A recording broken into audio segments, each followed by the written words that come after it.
Modern sports controversy, not a season of documented tension, not a recorded confrontation. 30 seconds of a post-game handshake line in a FIBA World Cup qualifying tournament, and suddenly, the most watched women's basketball players in the history of the sport were at the center of a media firestorm that consumed the entire news cycle for 3 consecutive days and generated enough content to fill a television season. Here's what this channel is going to do differently than every platform that grabbed that clip and left it there. We're going to tell you the truth about what happened, acknowledge what was genuinely real, and then take you inside the story that nobody covered. Because inside that Puerto Rico game, something was happening on the basketball court that matters far more than the footage that went viral. The real story is not simply whether Caitlin Clark deliberately avoided Angel Reese's extended hand. The real story is what was happening with the ball during that game, what it reveals about the on-court friction between them, and why the media ecosystem buried the more important issue in favor of footage that required zero basketball knowledge to have strong feelings about. If you've been following this dynamic and you know the headlines always leave out the layer that actually matters, tap that like button right now. The breakdown starts here.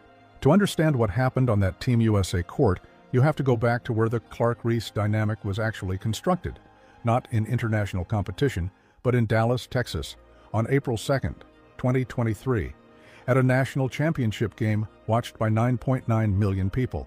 That was LSU versus Iowa, the most watched women's college basketball game in history at the time it aired. And the moment Angel Reese's finger wag directed at Caitlin Clark during the final minutes became one of the most analyzed gestures in recent sports memory. Reese won that championship. Clark absorbed the loss on the biggest stage the sport had ever built. And before either player dressed in professional colors, the national consciousness had already filed them under rivalry, a label that neither player created, neither player fully controls, and neither player has fully escaped since that night in Dallas. Every subsequent interaction has been processed through that lens. When Clark produced a step-back 3 from logo distance against the Chicago Sky, it became content. When Reese led the WNBA in rebounding while Clark was leading in assists, the statistical comparison became a proxy war for something far beyond basketball statistics. When they shared a court for Team USA selection, the question wasn't whether they could win together, it was which story the cameras would find first. Their individual fan bases, and both are genuinely massive in ways women's professional basketball has never experienced, had already decided what the dynamic meant before FIBA qualifying ever tipped off. The Puerto Rico handshake didn't create a controversy, it landed in territory that had been cultivated for nearly 2 years. The tournament context deserves more attention than the coverage that followed gave it. Team USA was running through FIBA World Cup qualification undefeated, putting up margin of victory numbers that reflected a genuinely talented roster operating close to its ceiling. Caitlin Clark, specifically, was leading the entire Team USA roster in points, assists, and plus-minus ratings simultaneously during that qualifying run. That's not a footnote. That's the most impactful player on the team performing at an elite level in high-stakes international competition, in a format that matters for the program's standing heading into the next phase of global competition. Angel Reese was contributing exactly what she contributes: physical rebounding presence, interior toughness, and a skill set designed to complement perimeter creation. The team was winning decisively, and then came the Puerto Rico game. The handshake moment played out as follows. Clark was moving through the post-game acknowledgement line, making contact with teammates in the standard exchange that happens after every basketball game at every competitive level on the planet. From youth leagues through international finals, the cameras caught her turning away before reaching Reese, who was standing with her hand clearly extended. The exchange never happened. Reese was left there, hand out, and received nothing in return. The clip was on every platform within minutes: Twitter, Instagram, TikTok, and every sports outlet built on controversy traffic, all running the same 30 seconds with the same framing. Let's be honest about the footage, because credibility requires it. What the clip showed looked intentional. An athlete of Clark's spatial awareness and basketball intelligence, someone who processes the entire floor in real time, who identifies passing angles before defenders have registered the threat, who makes decisions at a speed most players can't match. She knew where Reese was standing in that line. She registered the extended hand. The decision to pivot before completing the exchange was a decision. Whether it was a calculated response to what happened during the game, a split-second expression of competitive frustration after 40 minutes of on-court friction, or something in between, is something only Clark knows with certainty. But the suggestion that she simply didn't notice Angel Reese standing directly in her line of sight with a handout doesn't survive scrutiny when held against everything we know about how Clark processes her environment on a basketball court. The optics were unfavorable, full stop. That 30-second clip does not resemble a warm, connected team interaction, and pretending it does serves no one looking for an honest analysis. What it showed is what it showed. Now here's what it didn't show: the 40-plus minutes of actual basketball that created the conditions for that moment. Because throughout the Puerto Rico game, before cameras zoomed in on the post-game handshake line, something was happening with ball handling decisions and outlet connections that directly disrupted Team USA's offensive execution. And that basketball story is significantly more consequential than whether a handshake was completed. The fan reaction divided along predictable lines that had been drawn long before the clip existed. Clark's supporters argued the skip was warranted based on in-game events, though, notably, even those supporters rarely specified what in-game events they meant. Reese supporters called it disrespectful and positioned it as confirmation of something they'd already believed. Casual observers absorbed whichever framing their algorithm delivered they first. Dedicated women's basketball followers insisted the entire situation was being blown past proportion, and the qualifying tournament being played, the actual competitive basketball, became a secondary storyline for 72 hours. That amplification pattern reveals something real about where women's basketball stands right now. The audience is enormous, invested in these two players in ways traditional sports audiences rarely are with individual athletes, and willing to engage at scale with 30 seconds of footage. That's uncomfortable to experience from inside the discourse. From a commercial perspective, it represents exactly the kind of attention the WNBA's business side has been working toward for years.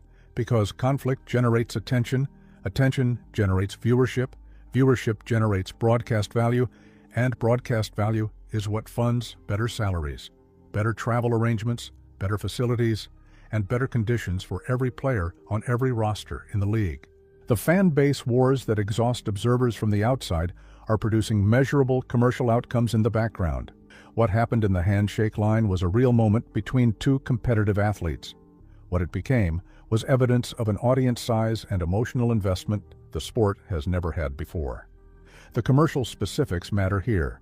Clark's arrival in the WNBA produced viewership metrics that changed what the league could ask for in rights negotiations. Indiana Fever broadcasts were generating audiences that put WNBA regular season games in direct comparison with NBA regular season numbers in certain time slots, which is a data point sponsors and network executives memorized and began building projections around. When a handshake clip featuring Clark generates more sports media impressions in 48 hours than some entire WNBA weeks would have previously attracted, that engagement translates directly into the metrics that matter in conversations about what the league's next broadcast and rights landscape looks like. Every player in the league benefits from that rising commercial profile, including players whose names appeared nowhere in the 3 days of coverage this clip produced. And there's a pattern worth naming directly. This is not the first time a moment of physical friction or competitive intensity between Clark and Reese has generated a multi-day national conversation.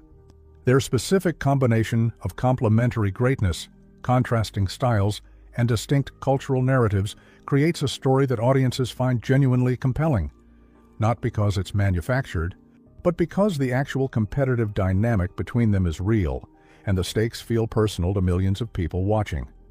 That is genuinely rare in professional sports at any level. In women's professional basketball, it's unprecedented.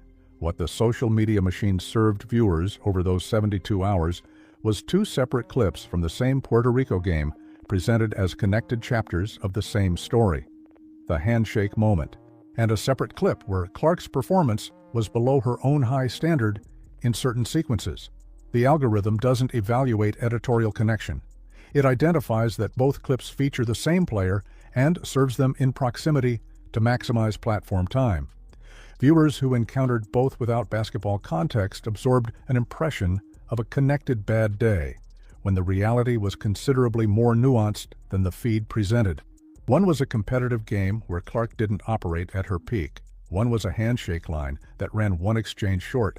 Those are entirely separate things. And the more important thing, the basketball thing, is what happened with the ball during that game and why it matters for understanding everything else. Drop your honest take in the comments right now. Do you think the handshake clip was actually the story from the Puerto Rico game? Or was what was happening on the basketball court the more significant issue that 3 days of hot take coverage completely missed? I want to read every response because this distinction matters. Here's what was actually happening with the ball during that game. Multiple possessions saw Angel Reese advancing the basketball in transition, bringing it up the floor in situations where Clark was already positioned ahead, ready to receive the outlet and initiate the offense from the perimeter. Team USA's offensive structure is designed to convert defensive rebounds into Clark-led transitions at speed. The outlet to Clark is the play that turns a defensive stop into an offensive opportunity before the opposing defense can set. In the Puerto Rico game, there were multiple sequences where that connection didn't happen the way it should, where Reese advanced the ball herself into ball-handling situations that are not her strength, creating slower transitions and, in some instances, turnovers in possessions that should have been clean offensive conversions. Beyond transition offense, there were half-court possessions where passes were attempted from positions outside Reese's natural skill set, situations where the safe read was visible, but the ball ended up in contested positions rather than the open looks the offense was generating. And on specific rebounds, there were moments where the ball was handled in a way that delayed Clark's access to it as an outlet target rather than generating the rapid connection that makes the offense function at its highest level. Now, these are basketball observations, and the critical distinction here is this. None of this is evidence of deliberate disruption. Athletes are processing information in real time, reading the floor under competitive pressure, and sometimes make decisions that work against the play design. Reese wasn't trying to hurt the offense. The question isn't intent. The question is whether those patterns created genuine on-court friction that Clark was registering in real time. And the honest answer is yes, obviously, because the alternative requires believing that a player of Clark's basketball intelligence was completely unbothered by possessions that directly limited what the offense could accomplish. She felt it, she processed it as it was happening, and she arrived at the handshake line carrying 40 minutes of that friction. That changes the framing substantially. What the social media narrative constructed was a story of personal animosity, two players who can't stand each other, expressed through a deliberate public snub.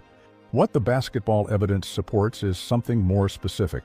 Clark responded in a moment of competitive frustration to a game where the offense wasn't running the way it should, and that frustration showed in the handshake line in a way the cameras caught perfectly. One of those framings is a personality conflict story. The other is a basketball story.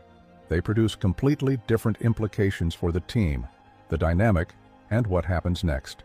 The coaching staff at Team USA operates on a different level of this conversation than any social media platform does. International tournament coaching requires managing individual player dynamics under sustained competitive pressure, with rotation decisions and positional assignments that affect both short-term results and longer-term roster cohesion. When on-court friction becomes visible enough to generate a 3-day news cycle, the coaching response involves addressing the underlying dynamic before the next competition. And the evidence suggests that's precisely what happened in the window between the Puerto Rico game and the Italy matchup, because the resolution was clearly visible to anyone watching both games carefully.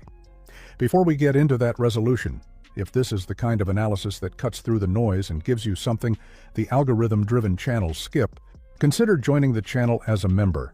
Your support is what makes this depth of coverage possible and keeps us going places other outlets don't reach. The social media algorithm's behavior around this story deserves attention as a phenomenon independent of the content itself. Platforms measure engagement velocity, the rate at which a piece of content generates interaction, not editorial significance. A clip involving the two most watched women's basketball players, framed as a conflict moment, produces comment sections that pit opposing fan bases against each other at scale, which triggers algorithmic distribution to audiences who weren't even following the tournament.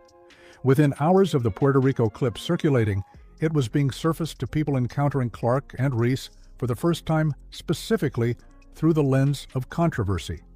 Their introduction to these players was the 30-second snub narrative, without any of the context that preceded it.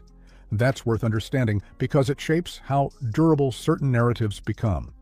The people who found these players through that clip carry a first impression that's difficult to update with later information.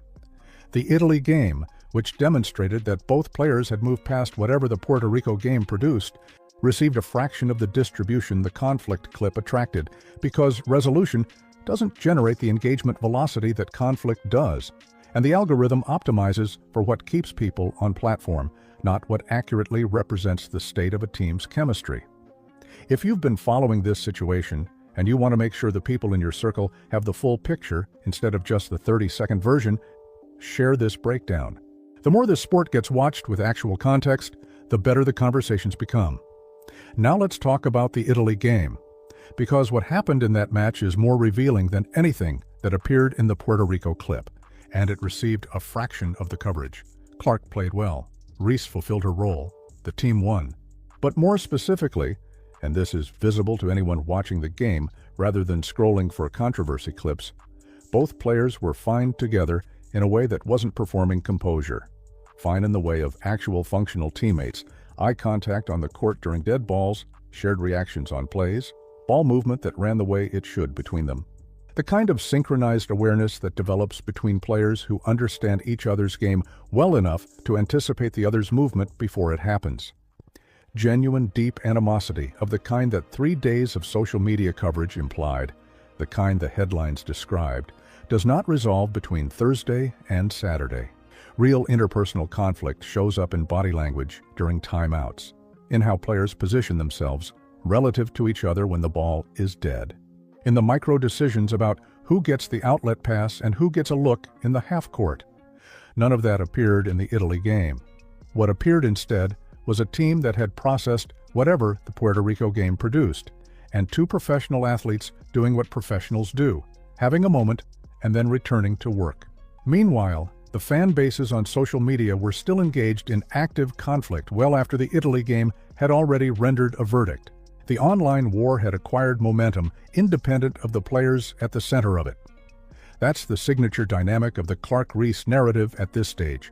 The discourse around them has grown large enough that events in the actual competitive environment no longer immediately update the conversation about those events.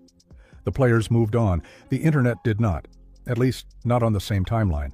What the full arc of this episode illustrates, at maximum zoom, is something important about where women's basketball sits right now. The audience is large enough that a single moment between these two players can generate a news cycle that rivals what major men's sports produce. That has never been true before. The stakes feel personal to audiences in a way that traditional sports coverage rarely produces, which is both what makes the discourse exhausting and what makes it commercially valuable. These dynamics, the attention, the investment, the willingness to engage at scale, are exactly the kind of audience behavior that changes what a league can ask for when it negotiates its next broadcast package. Every player in the WNBA benefits from an audience that cares this much, even when the conversation is uncomfortable. One missed handshake generated 3 days of internet conflict, and then the next game showed both players operating completely fine together. That's the actual story. That's professional sports in the social media era, compressed into a single weekend.